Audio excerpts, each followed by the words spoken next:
Hi everyone, my name is Kaylee and today we're going to be talking about books. So today I'm going to be talking about all the books that I read in September, and I only have a small stack of the ones that I actually own because a few I rented from or borrowed from the library and a few were audiobooks or ebooks.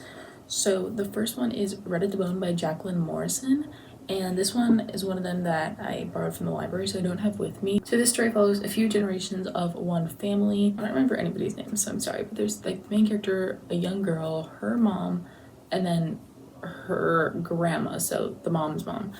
And we also kind of follow like the mom's ex-boyfriend, who's the girl's father. We follow the grandpa, and so we're just like going through their life, and it's very short. I ended up giving it a 3 out of 5 because I don't know, I just feel like I wasn't very invested in the story, and I just felt like I didn't like root for the characters as much as I wanted to or should have, and I felt like kind of disconnected from them in some way, except I loved the grandparents, I really did. But yeah, and I loved the girl's dad, like he was my favorite, he was so precious. But I think the mom, like for whatever reason, I was almost like villainizing her until like a certain point, and you find out kind of why she's so distant from the family.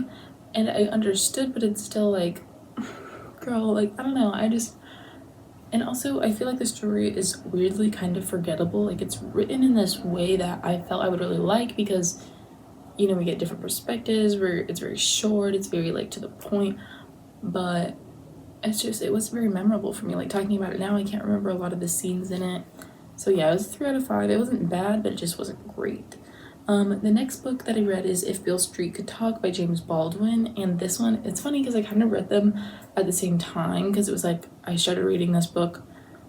I started reading If Beale Street Could Talk, and then I read at the Bone like in between, and then I finished If Beale Street Could Talk, and they're very similar, kind of, because they both follow like young mothers in a way, because in the last story the mom had the daughter when she was like really young, so that's like a big thing of why they expect certain things out of the daughter, and those didn't happen, so they expect certain things out of the granddaughter, and you know, it's just that kind of story. But then in If Beale Street Could Talk, we follow the same thing where it's a young girl gets pregnant, but it's different because she's not super young, first off, I don't think, and secondly, like she is very much in love with her boyfriend, and they're gonna get married, but then he gets arrested for a crime that he didn't commit, and so that's what I thought the whole thing was gonna be about. I thought it would be all about that and just racial injustice and, you know, that kind of thing. But I mean, that was definitely a part of it that kicked off more in the second half, in my opinion. But in the beginning, it was more just like a love story almost. Okay, the boyfriend who's incarcerated, his name is Fonny, and she's just saying like, oh, Fonny's mine, we're gonna get him out, and you know, talking about the baby and all of that. So it's cute, but it wasn't what I was expecting, so I just felt like it dragged on a little bit. But you really get a sense for her family and how much they care for her. They really love her, of course, and you know, they want to be here for her. They're trying to get Fonny out of jail because his parents, like his dad really does love him, but he doesn't have a lot of money, and his mom does not care about him at all. She has 2 daughters, I think, that she like those are her world, so she doesn't care about Fonny, and so that's very clear. And so this family doesn't like this family. There's like a lot of family dynamics happening, taking place, and all that. And like I said, in the second half, it gets more to like the racial injustice of the cop who was like after Fonny, and you know, just him being arrested for something he didn't even do, and how they're all trying to get him back on track, and he's kind of losing hope, and they're worried that they're not going to get him out, but they're working towards it this whole time. They don't have money, and so it's just this whole thing. It was really beautiful. Like it's something that I think is like a classic piece of literature that doesn't feel, it's not like the old timey classic, you know, it wasn't written in like 1800s or whatever, but it's still like, it's good. It's like something that you would want to read in school, like something that you would read in school and be like, oh, I have to read this, and you're like, okay, actually that one was good, you know, like that one was a banger. It would be one of those books you read in school. So yeah, I rated that one a 4 out of 5 and really enjoyed it. The only reason it wasn't a 5 out of 5 is just like I said, I like the whole like romance part of it was just too much. I felt like it was too long and I got a little bit repetitive because it's like, we know you love him, you're having his baby, but he's in jail. Like, we know. And I get it, like I get why they did it, but yeah. The next book that I read is Disfigured by Amanda Leduc. And this book I actually listened to as an audiobook, just because, well, at work I was like, I should start listening to audiobooks. So I was like, oh, let me just try this one, because I've had this one on my shelf for a while now, but I haven't gotten to it yet. And overall, this book, first of all, let me just say, as an audiobook while I was working, like, I felt like I kind of zoned out at certain parts, so I did not rate this book for that reason. I felt like it wouldn't be fair, and because I was working I couldn't like go back, but I got, you know, the overall gist and I heard most of it.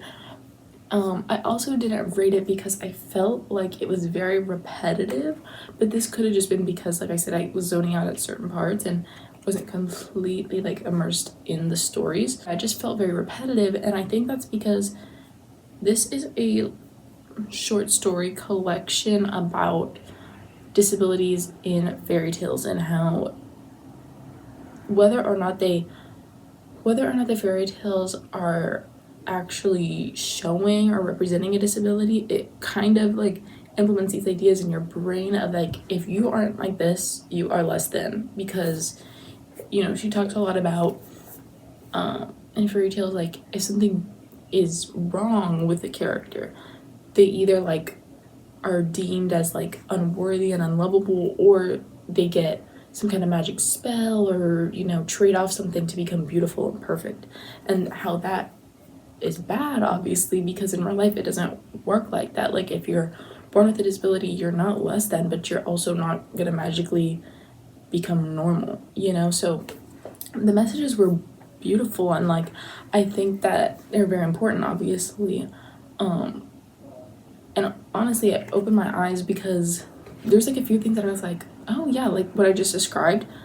Because okay, like in what I just described, the examples that she gives, they're not always the most obvious. It's not always, you know, a character is actually disabled. It might be just something like randomly weird because it's like a fairy tale, you know? So it doesn't have to be realistic. It might just be something totally crazy, but it works in that same way to kind of go against disabilities. I don't know, I'm not wording this right, but it did bring up some really great points about things in media that we are constantly consuming that are so normal to us and so just ingrained in our brains, that reflects disability and shows it in a bad light that I'd never realized before. So for that, I'm, you know, very glad that I read this. However, like I said, it just felt very repetitive, and I felt like I kept hearing the same thing over and over and over again. For that reason, and because I wasn't fully immersed in it while I was reading,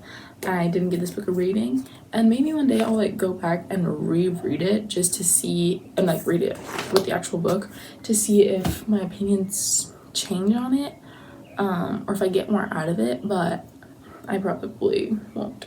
The next book I read was The Yellow Wallpaper by Charlotte Perkins Gilman, and this book I read as an ebook, and this was the first ebook I've ever read. It's actually just like a little short story, but still, it was the first ebook I've ever read, and I actually enjoyed it, because for a long time I was like, I'm not gonna read ebooks because I don't want to like read from a screen, and not in like some millennial like I'm always on my phone like kind of way, but more just because it hurts my eyes, or I thought it would, but it didn't.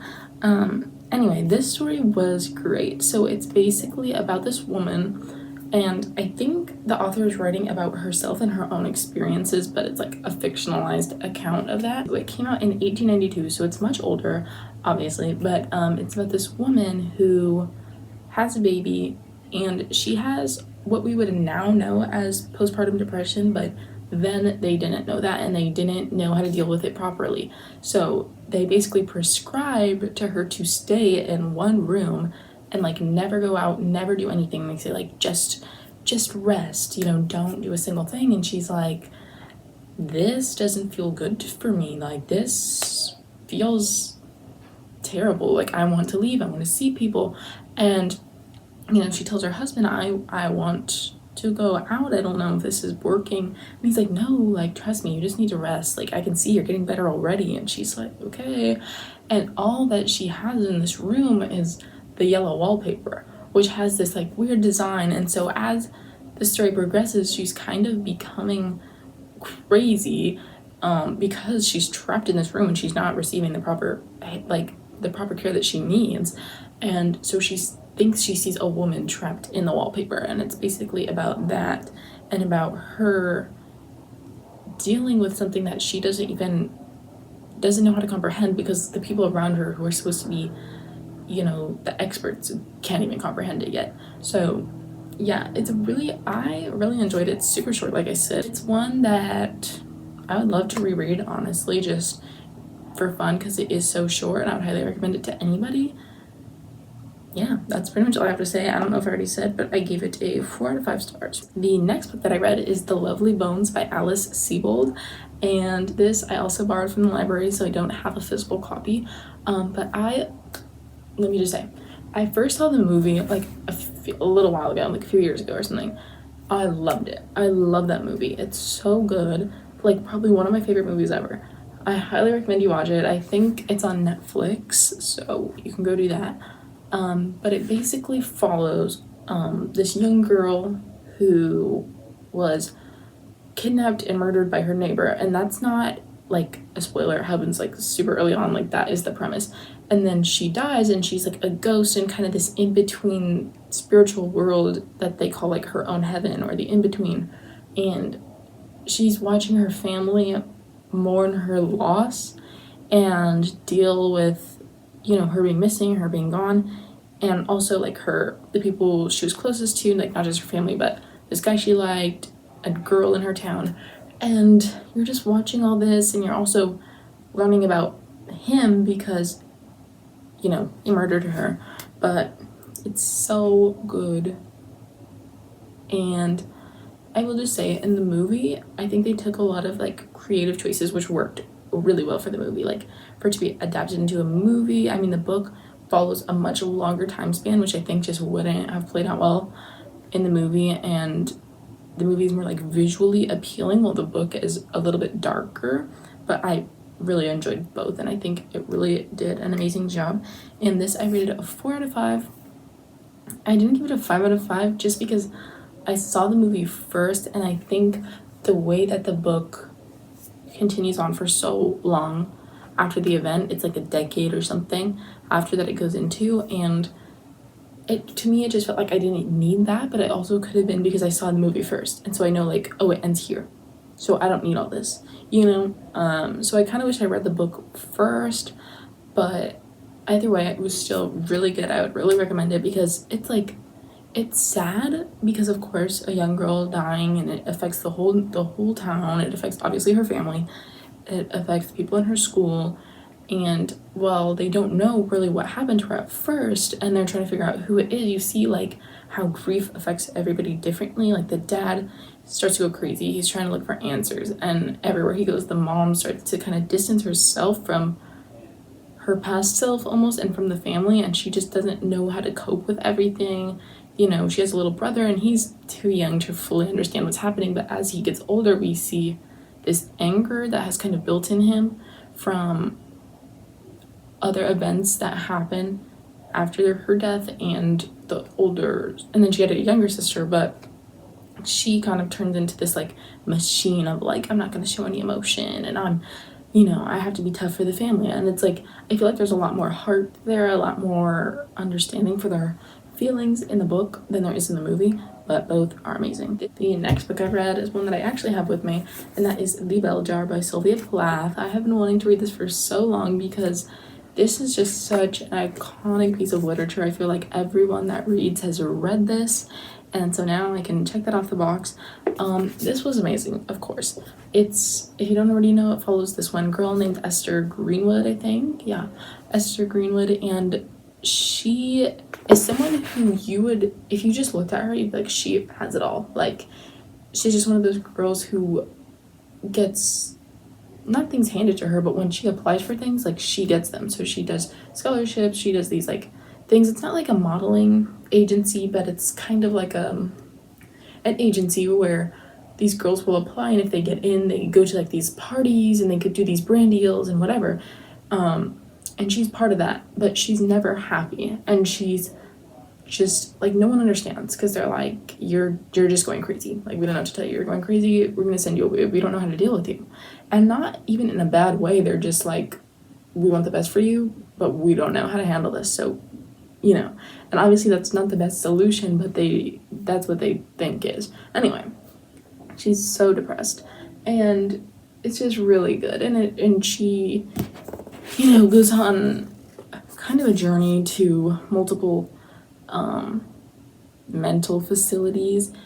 We just see her completely spiraling and losing hope, and, you know, living every day. And she feels, the reason it's called the bell jar is because she feels like she's trapped under a bell jar of just like this air of gross, like, I don't want to use the word depressed again, but like I don't know, energy, and she can't get out, and she will always be sad in there. And like, there's one part where she even says like, I could be in Paris at a little like cafe eating, but I would still be under that bell jar, so it doesn't matter to me. And I was like, wow, that's amazing. So I rated this book a 5 out of 5 stars. Really good. I really recommend it, and it's really short. A lot of these books are really short that I read this month. But yeah, amazing. I see why it's so revered and so loved. The next book I read was The Virgin Suicides by Jeffrey Eugenides, another sad one about sad girls. So this book follows the Lisbon family, which consists of 5 daughters and then their mom and dad.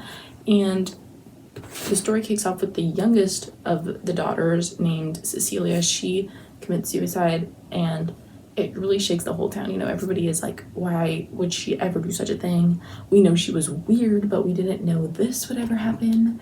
And so everybody's really shocked, but also the Lisbon girls in general are just like a spectacle to a lot of the young kids, because they just look up to them. They're like, they're so mysterious, they're so cool, they're so pretty, we are obsessed. And part of this is because they don't really go out much. You know, they're kind of like reserved to their home. And the young boys are like a group of them that like to like try to watch the girls, and they're like, oh my gosh, we're obsessed with them, we're gonna marry these girls. And as the story progresses, you see that the mom and dad have kind of completely shut down, and it's a lot of talk about the house, because we are reading this from the perspective of one of the boys that's obsessed with the girls. And so they talk about how the neighborhood has changed, and how the Lisbon house is just deteriorating slowly, and how at first everybody was trying to help. You know, they were like, oh, they're grieving, let's mow their lawn, or let's, you know, clean their windows, whatever. But as time progresses, people are trying to forget about this tragedy, and so they are just leaving the Lisbon house. And also, it's not like Mr. and Mrs. Lisbon are really doing anything to, I don't know what words I want to use, but like participate in society again. And of course they have the right to grieve, but they are just confined to their house. Besides, Mr. Lisbon goes to work, comes back, and that's it. Like, that's the only person that leaves. The girls no longer in school, like, they are in that house, and it's a disaster. It's falling apart, and they just know, like, it's probably crazy in there. So we just follow these girls who are, well, we follow them through the lens of somebody who's obsessed with them but can't even see them and doesn't even really know them, because they never really talked. They were just observing them. So I think that's really interesting, because we never fully get a picture into the girls' heads. Like, we just know that they are very much different, very much forced to be reserved and separated from the rest of, you know, the kids their age, because their parents are just different. But yeah, it was really good. I rated this a 4 out of 5, just because even though it is so short, I feel like it got to a point where, you know, the descriptions of the house could only go so far, and like every once in a while they would do a different like add a different element that I was like, oh, okay, like that could be in the book. But like I just felt like for a time it got to be like, okay, I know she's dead and that's a tragedy and it's sad and everybody's sad and the house is in shambles, but I know that now and I don't need to know it more, you know? So that's why I didn't give it a 5 out of 5, but still really, really good. The next book I read is Dear Giawili, Aweli. I'm sorry if I said that wrong, I'm so sorry. Or a Feminist Manifesto in 15 Suggestions by Chimamanda Ngozi Adichie. And this was amazing. Everybody should read this. I read it. It's so small. It will take you like an hour. It's like 60 pages or something. And they're small pages, big font, like big line breaks. You can read it super fast. But this book is just basically Chimamanda is giving her friend suggestions on how to raise her daughter feminist because the friend asked her to do so. And she wrote her friend this letter, which is the book, and she just changed, you know, a few things to make it more understandable to the public. Like, not like it's something that's like hard to understand or anything, but just like there's a few moments where it's like, and you know I did this, and then in parentheses she'll be like, which was this, because we don't know that she did that, because her best friend would know that, but the public would not, you know? Anyway, so it just follows that, and it's brilliant. It talks about obviously gender inequality, but it also talks about the way that it's not always taken seriously, even by women. It talks about the fact that husbands are not, or I should say fathers are not expected to do as much as mothers, and when they do, they are, you know, praised for it, even though this is their job, this is what they signed up for, this should be normal. It talks about children and at how such a young age they are told that this is for boys and this is for girls, and if they try to stray away from that, they are subject to ridicule because they just like something different. It's amazing. It's like it talks about things that we already know, but because she gives personal accounts of like things that she's seen, it's like, oh yeah, I didn't realize I was seeing this in this way, you know? Like, for example, she talks about Hillary Clinton and how in her like bio when she was, I think, running for president, the first thing that popped up was wife, and she's like, and that would be fine, but the thing is, we would never expect Bill Clinton to have the first thing be husband, or any like political figure or famous person in, like, you just would not expect someone to put husband but wife. Why is that so common? Or things like, what makes something sexist is the idea that if a woman does it, it's bad, but if a man does it, it's fine. And so that means you don't dislike the thing that happened, but you dislike the woman or women in general. And I think just all the ideas that came out of this were brilliant, and it was so short, and that's why I think everybody should read it. It's so accessible, it's easy to understand, it's not anything complicated, it's honestly not anything completely new, but it's just like I said, when you see these ideas in real world situations, you realize like how widespread these problems are. And she even talks about at one point that gender inequality is something that really like has this hold on her, because she feels like people almost don't believe it. It's like they know that it exists, but not to the extent that it does, and then you have to almost convince them that it's real and that it's a problem. And in reality, we should just know and be working to fix these things. But yeah, so I rated that 5 out of 5 if I didn't already say or make it obvious. And that was all the books that I read this month. I honestly, looking back now, I had a pretty good reading month. I read a lot. For me, I think it was 8 books. And I know to some people that's like nothing, but for me, that's pretty good.